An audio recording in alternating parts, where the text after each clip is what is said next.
Hey, Keller Williams, Daniel the Tech Trainer here today for part 2, where we are going to discuss getting into the database. So we had our event. Hopefully it went really well. If you had a drawing, this is something that I particularly like on this. So you'll see over here how I've had 28 entries. Technically it's 27 because the very first is going to be like your timestamp and stuff. And sorry, I have to censor this, otherwise YouTube says I'm trying to give away people's information, in which case they take down the video. So then you don't get to see any of the video. So you just get this little gray box here while I'm doing work. Anyway, so in this particular case, there's 28 entries. What I like to do is for the raffle portion of this, and I will move my little magical box there so you guys can see. So 28 or row 2 through 28 have been used. So I'm going to type in random number between 2 and 28. All right, so 19. All right, and let me make sure, oops, clicking on the wrong one here, as I move the wrong box around. So I would go down here to 19. We'll give the first name. This is a Dante. So Dante won. And then I get to go over, and let's say you had 3 winners. All you'd have to do is hit this generate button again, so 21 won and 17. So, wow, pretty clustered together there. You normally don't get that. However, in this particular case, we did have a little cluster. All right, so I would then reach out to those, the 3 winners, give them their prize, all that fun stuff. Now, it's time to put everyone into the database. So what I like to do at this point is, over on the far side, I'm going to put tags. And I'm going to just give it the label of the name of the event. So in this particular case, this was the Graham Bash, or actually I'll call it Pumpkin Bash. Pumpkin Bash 2024. Now, a little pro tip on this. Normally, you would just kind of grab the little dot and drag it down. However, Google in its infinite wisdom is going to want to do 25, 26, 27, 28, etc. here. So what I suggest doing instead is copying that field, then grabbing everybody and pasting, in which case it'll put the same year for all that. I don't think that's an issue in Excel, but it is an issue in Google. There may be a really cool workaround for it outside of what I did, but that's my particular workaround for it. So now that I have all that taken care of there, that's ready to be exported as a CSV file. So what we'll do is we'll go up to File, and we're going to do Download, and you'll see CSV is one of the options. Okay. Once that has downloaded, I'm going to come over to Command, and I'm going to go to Contacts. As you see, I'm at. You'll then click the Import button. And let me see if there's some way I can keep that a little bit.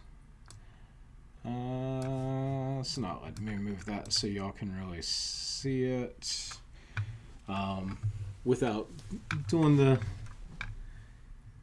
little blockage. I think they're okay with just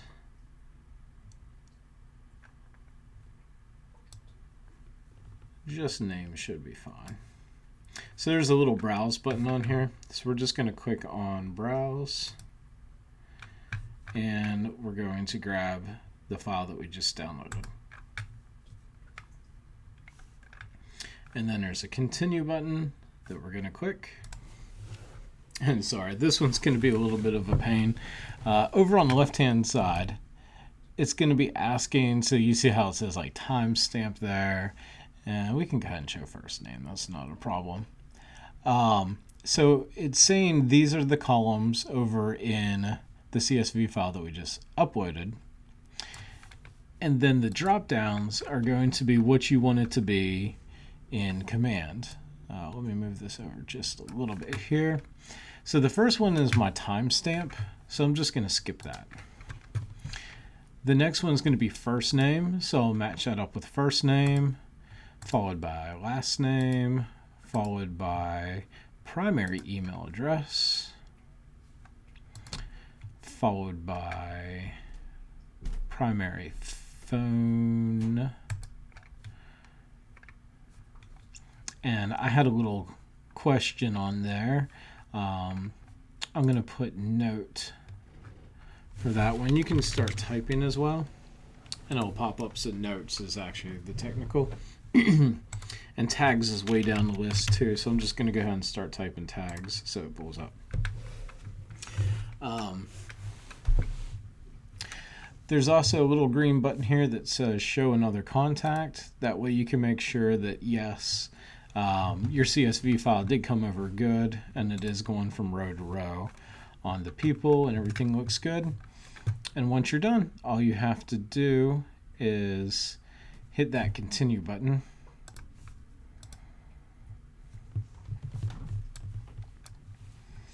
And it's going to ask us to finalize the import. Sorry, I got to block that out again here. And it tells us that contacts are being imported. All right, now once a little bit of time has gone by, maybe you want to hit refresh a couple times, you can hit your little notifications. And it ended up being right underneath here. It says your requested contact import partially failed. Review the log for more details. So you can download that log. It's also going to be a CSV file, and you can look over it and see who was not imported and why. That works out really well in case there was some issues. Most of the time, it's because somebody's already in your database. Now, in those cases, you may want to add the tags. So maybe I want to put Graham Bash 2024 in there with, whatever they had already. Maybe there was something just completely messed up with it, in which case you can see it and get that resolved. If you're not overly familiar with how Command decides if something's a duplicate or not, it bases it off of primary phone number and primary email. So two contacts cannot have the same primary phone number or primary email. If you do want two people to have the same phone number or email, what you can do is one of them do it as like a secondary email or secondary phone number, and it will allow you to have both those people in there with the same data at the same time. The biggest part now, I just want to pull up all these people. So what I'm going to do, let's see here, pull them back up. We're going to hit filters.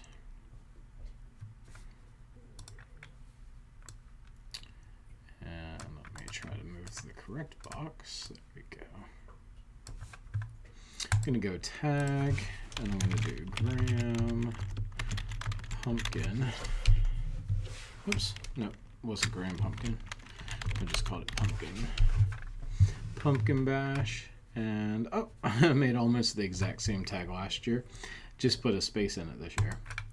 And we're going to apply that. And again, I can't show the details, but we got all those people added over here. So they are all in my database, and now I can put them on, an 8x8, 36 touch, whatever I feel is the best thing to do with everybody that I just got into my database from this event. So yeah, this one, this was a little bit quicker and easier than the first part, of course. I hope it helps everyone out. and get out there, have some fantastic events, and get your database filled up. Y'all take care.